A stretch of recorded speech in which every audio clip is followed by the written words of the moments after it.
बच्चों और साथियों, आज हम वीकली करंट अफेयर्स का टॉपिक लेकर आए हैं क्योंकि 15 अगस्त को आपको अच्छे से पता है भारत में कोई भी समाचार एजेंसी कोई भी सूचनाएं प्रसारित नहीं करती।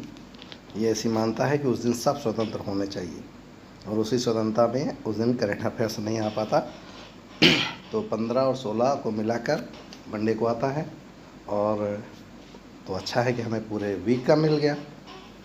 चलिए, तो पूरा वीकली अच्छे से तैयार कर लेते हैं। हमारे परीक्षाओं के लिए बहुत महत्वपूर्ण होता है।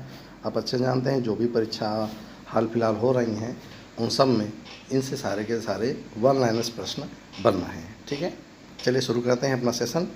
सबसे पहले देखते हैं कौन कौन चीज़ें हमारी परीक्षा के लिए महत्वपूर्ण हो सकती हैं। तो सबसे पहला है, FSSAI को अमेरिका स्थित किस संस्था द्वारा फूड सिस्टम प्राइज के लिए शीर्ष 10 फाइनलिस्टों में चुना गया है? तो food security and survey authority of India, that is FSSAI, Rockefeller foundation संस्था द्वारा। किसके द्वारा? रॉकफेलर फाउंडेशन द्वारा। चलिए इसको अंडरलाइन करते हैं, देखते हैं। तो इसका होगा रॉकफेलर फाउंडेशन के द्वारा।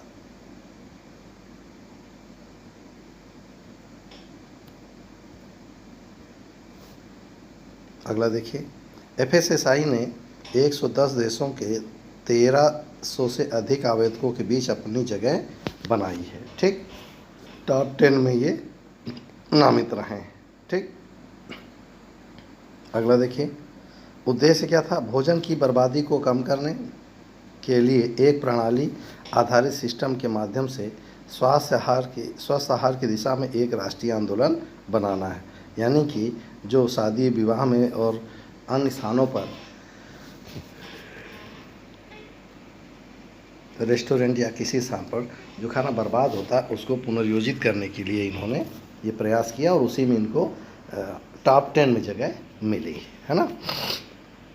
अगला, RBI ने इसकी अध्यक्षता में ऋण पुनर्गठन पर विचार करने के लिए 5 सदस्य समिति गठन किया है।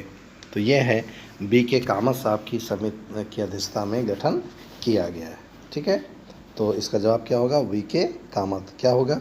ऋण पुनर्गठन, मतलब समझ लीजिए रेपो रेट और रिवर्स रेपो रेट इन्हीं का गठन करना होता है सही शब्दों में।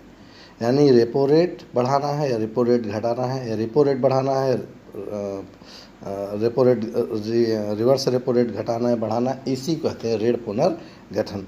अब कमेंट्स बॉक्स में बताएं, अगर रेपो रेट बढ़ेगा तो क्या होगा और रिवर्स रेपो रेट बढ़ेगा तो क्या होगा। जिससे इकोनॉमी पढ़ाई वो सब जानते हैं। अगला, खाद्य और ग्रामोद्योग आयोग ने किस राज्य में रेशम का पहला प्रशिक्षण और उत्पादन केंद्र खोलने का फैसला किया है? तो इसका जवाब होगा अरुणाचल प्रदेश। क्या जवाब होगा?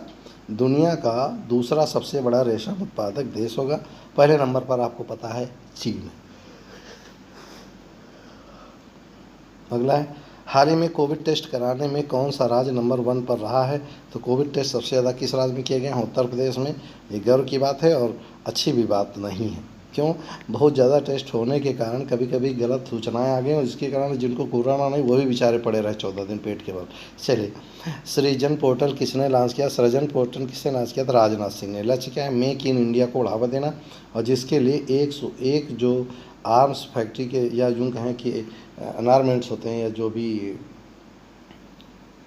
डिफेंस संबंधी इक्विपमेंट होते हैं वो 101 ऐसी चीज़ें हैं जो अब इंडिया में बनाई जाएंगी और इंडिया में उनका उपयोग किया जाता है, आयात नहीं किया जाएगा, है ना। अगला है, शिक्षा मंत्रालय द्वारा जारी रैंकिंग में कौन सा विश्वविद्यालय शीर्ष पर रहा? तो ये है जामिया मिलिया विश्वविद्यालय, जामिया मिलिया इस्लामिया विश्वविद्यालय दिल्ली का, है ना।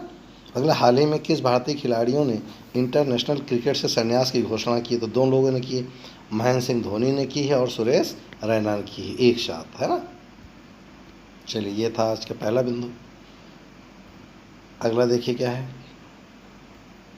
अगला है, भारतीय मूल के किस सेनेटर ने को अमेरिकी राष्ट्रपति चुनाव में उपराष्ट्रपति के उम्मीदवार के रूप में नामित किया? तो हम इसको पढ़ा ही चुके हैं, कमला देवी हैरिस। कौन है? कमला देवी हैरिस। अगला देखिए, कौन सी कंपनी घरेलू रॉकेट इंजन बनाने का क्षमता प्रदर्शित करने वाली पहली भारतीय निजी कंपनी? मैं चैलेंज कर रहा हूँ, अगले आने वाली परीक्षाओं में एक लाइन का सवाल होगा।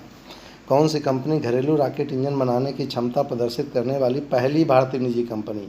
तो नोट करेंगे स्काई रूट, ये भी हम आपको बता चुके हैं। ठीक, घरेलू रॉकेट इंजन बनाने वाली, यानी हम आयात नहीं करेंगे, स्वयं ही रॉकेट इंजन बनाएंगे, और ये करेगा कौन? Skyroot. अगला है भारत के ईमानदार करदाताओं को सम्मानित कर, ये भी हम आपको बता चुके हैं। मंत्री नरेंद्र मोदी ने किस नए प्लेटफॉर्म का शुभारंभ किया है? तो ये है transparent taxation honouring the honest, जो ईमानदार, जैसे हम भाई ईमानदारी से टैक्स देते, इसका उद्देश्य कर अनुपालन को आसान करने तथा महामारी के दौरान ईमानदार करदाताओं को पुरस्कृत करना है। कर प्रणाली में सुधार करते हुए केंद्रीय प्रत्यक्ष बोर्ड ने कॉर्पोरेट टैक्स की दरों को 30% घटाकर 22% कर दिया। विनिर्माण इकाइयों की दर 15% किया गया है। ठीक, कोविड-19 महामारी का मुकाबला करने के लिए किस देश ने नई दिल्ली स्थित एम्स के साथ अत्याधुनिक कृत्रिम बुद्धिमत्ता आधारित तकनीक साझा की है? तो ये भी हम पढ़ा चुके हैं। ये किसने की है? इजराइल ने। अब ये क्या है? तो कोविड-19 में एम्स के साथ मिलकर इजराइल ने आर्टिफिशियल इंटेलिजेंस आधारित रोबोट बनाए।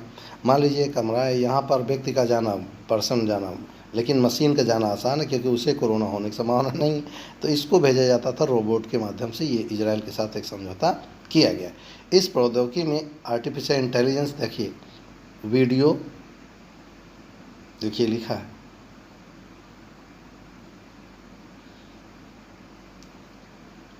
स्वायत्त व्यक्तिगत रोबोट और मोबाइल एप्लीकेशन शामिल हैं जिन्हें कोविड-19 स्टाफ के मोबाइल फ़ोन से इंस्टॉल किया जाएगा। ठीक, केंद्रीय रक्षा मंत्री राजनाथ सिंह द्वारा कम्युनिकेटिंग चेंजिंग नामक पुस्तक का विमोचन किया। पुस्तक किससे संबंधित है? तो हम आपको बता दें, कोविड-19 में जो भारत की स्थिति रही, उपराष्ट्रपति एम वेंकैया नायडू की एक किताब है। 3 साल कार्यकाल में उन्होंने जो भी उपलब्धि हासिल की, सूचना और प्रसारण मंत्री प्रकाश जावड़ेकर इसका ई संस्करण लॉन्च किया।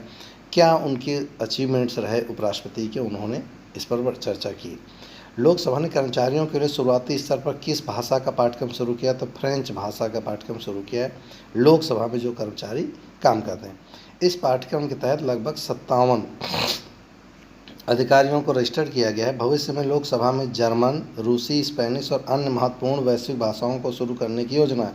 इस पहल को संसदीय लोकतंत्र अनुसंधान एवं प्रशिक्षण संस्थान द्वारा लागू किया जाएगा। अब आपके दिमाग में आएगा कि सर ये क्यों किया जा रहा है? देखिए, अगर हमें भविष्य में अपने आप को, मान लीजिए इंडिया है और ये रिप्रेजेंट करना है चाइना को, तो हमें या तो उनकी मंदारिन आनी चाहिए, अदरवाइज हमें गरिया के चले जाएँ, कोई फ़र्क नहीं पड़ता क्योंकि वो इंग्लिश में बोलते नहीं, ट्रांसलेटर लाते हैं। अगर हमें फ्रेंच से समझौता करना है तो हमें सब भाषाओं का बेसिक जानकारी होनी चाहिए, क्योंकि क्रियाकलाप तो लेखन शैली उन्हीं को करनी होती है ना जो कर्मचारी होते हैं। इसलिए ज़रूरी है कि ऐसा किया जाना चाहिए। चलिए अगला देखिए। हाल ही में माउंट सिनाउंग ज्वालामुखी में विस्फोट हुआ, यह किस देश में स्थित है? तो भैया ये है इंडोनेशिया के उत्तरी सुमात्रा द्वीप पर। यह ज्वालामुखी 400 साल तक निष्क्रिय रहा है। इससे पहले वर्ष 2010, 2014, 2016 में विस्फोट हुआ है। यह पैसिफिक रिंग ऑफ फायर पर स्थित है जहां 120 से अधिक सक्रिय ज्वालामुखी हैं। Pacific ring of fire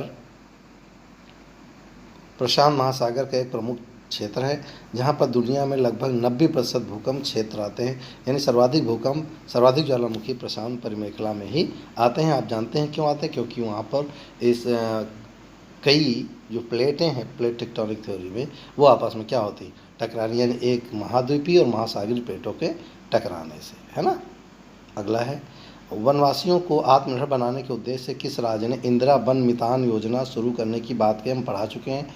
Chhattisgarh ने। यह योजना फल देने वाले वृक्षों और औषधीय पौधों को रोपण को प्रोत्साहित करने के लिए इस योजना के तहत छत्तीसगढ़ के 10,000 गाँवों में 10 से 15 युवाओं का एक समूह बनाया जाएगा। ये गांव आदिवासी क्षेत्रों से होंगे। ये सभी वन आधारित आर्थिक गतिविधियों का प्रबंधन करेंगे। आप समझ में आ गया? सही शब्दों में जनजातियों को आत्मनिर्भर बनाने का एक छोटा सा प्रयास। अगला है, किस ई कॉमर्स कंपनी द्वारा नई और अपकमिंग फर्मों की सहायता के लिए ई कॉमर्स का पहला स्टार्टअप एक्सेलरेटर प्रोग्राम लॉन्च किया जा रहा है? तो ये शुरू किया जा रहा है भैया फ्लिपकार्ट के द्वारा। क्या है?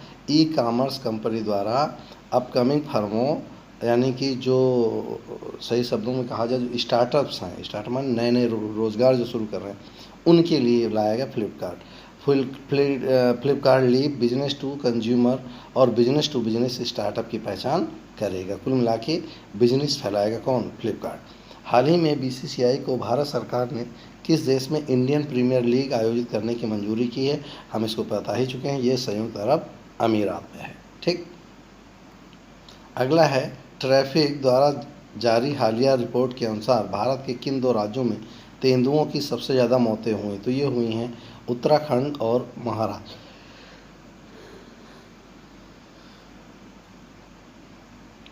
तेंदुआ IUCN की रेड लिस्ट में वेनरेबल कैटेगरी में सूचीबद्ध। वेनरेबल माने जो समाप्त होने की ओर। आयु से international union for conservation of nature IUCN।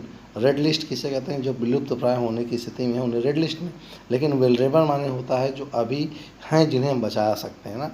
Trade recording analysis of flora and fauna in commerce. यह वन्य जीव निगरानी नेटवर्क एक अग्रणी गैर सरकारी संगठन है। यह WWF वर्ल्ड वाइड फंड और IUCN का संयुक्त कार्यक्रम। इसकी स्थापना 1976 में हुई थी और मुख्यालय कैम्ब्रिज इंग्लैंड में। अगला, international film festival of India 2020 कहाँ आयोजित किया जाएगा? तो गोवा में। यह महोत्सव 1975 से एक वार्षिक कार्यक्रम में मनाया जा रहा है। 1952 में स्थापित ये फेस्टिवल एशिया महाद्वीप के सबसे महत्वपूर्ण फिल्म समारोह में से एक है। हर वर्ष मोस्टली गोवा में ही आयोजित हो रहा है। हाल ही में आई एलिफेंट नॉन कमोडिटीज रिपोर्ट संस्था ने जारी की वर्ल्ड एनिमल प्रोटेक्शन रिपोर्ट में भारत में मनोरंजन स्थलों पर हाथियों की निराशाजनक स्थिति को और पूरे एशिया में हाथी पर्यटन के रुझान को उजागर किया। इस वर्ष रिपोर्ट का 30वां संस्करण जारी किया गया।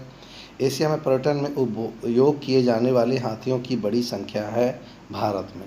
कुल मिला के हाथियों की दयनीय दशा है। अगर वो जू में रखे जाते हैं तो भी,